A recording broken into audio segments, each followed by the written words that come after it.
All right, you mentioned the rookie quarterback. Let's talk about Mac Jones. And look at him. Passing yards during this win streak is presented by Shaw's Perfecting the Art of Fresh.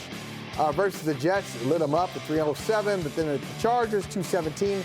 A couple of 100-yard-plus games in a row against Carolina and Cleveland. Those are 2 wins. And Atlanta, of course, yet another win, 207 yards and a really high completion percentage. So you look at those numbers.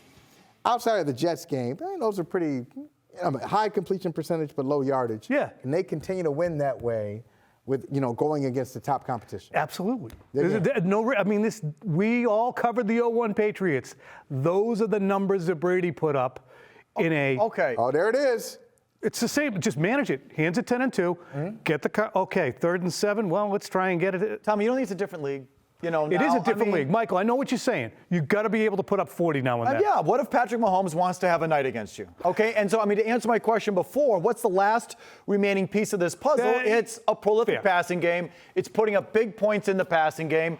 This isn't a criticism of Mac Jones. No. He just hasn't been put in the spot a lot. Can he score 14 points in the fourth quarter to bring you back? Right. If you need to. That's sort of the last Does he have a thing Gronkowski or an Edelman to allow him to do that? Maybe Who is not. their sick mismatch that you say, we have to send 2 guys at this guy? It's not just him. The passing game. Can the passing game, if Pat Mahomes wants to have a night, can your passing game match? If Josh Allen wants to have a night, can your passing game match? There are people sitting home right now and say, what happened with Dallas? Didn't they score 29? There was a pick 6 in there. So they scored 22. They played great. That's as good as you can play as a rookie quarterback in your 7th game. He played out of his mind. But can he throw like Brady threw in the snow against the Raiders? It's games like that, Mike. You still only scored 13 or 16 or whatever. But can you go up and down the field? That's a fair question. It is. Thank you. But can you score 4? I'm not saying it's not. But you have to hope that defense keeps getting home with 4, and you have Belichick and little Belichick and Mayo outsmart Patrick Mahomes and Andy Reid. So you talk about that game, that Dallas game, that was early in his career. But even earlier was the Tampa Bay game. I think he threw 40 times against Tampa Bay, and he probably knows more now.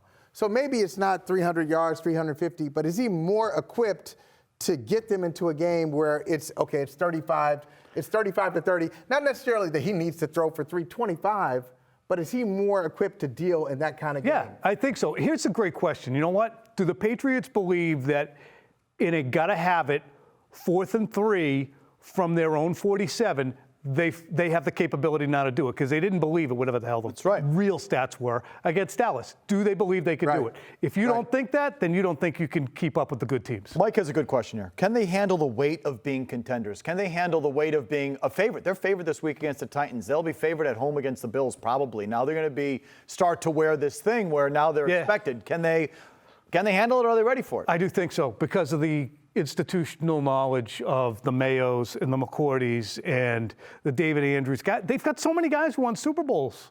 Even though we look at this team as a new team, Van Noy won 2. Hightower's won 3. They have a lot of guys who can walk in the locker room and go, we haven't done anything. Relax. And that, to me, is one interesting thing that makes this team more enthused than the 18 Patriots, for instance, or even the 17 Patriots who are going through all that dysfunction. This is all bright and new and shiny for the Nelson, not him, he was in a Super Bowl, for the Kendrick Bournes of the world. And Mac Jones. A rookie quarterback has never done it. Or Hunter Henry, guys who were giddy about being here. Sorry. Has never won a Super Bowl. Do you think that's just coincidence, or is it like they haven't been in the right situation? Now, I know some guys have come close. Tom Brady was a second-year quarterback. Technically, Patrick Mahomes, was on a doorstep in his second year. Guys have been close. Dak went 13-3 in the not-so-distant past. Did they not win a Super Bowl because he was a rookie?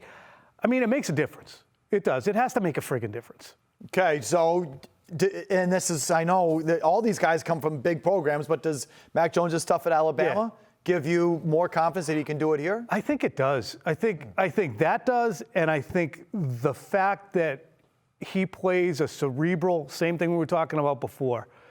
His greatest strength isn't that he fits the suit. His greatest strength is stuff you can't see, which is decision-making and accuracy and stuff that people take for granted, the poise and the toughness. I like it.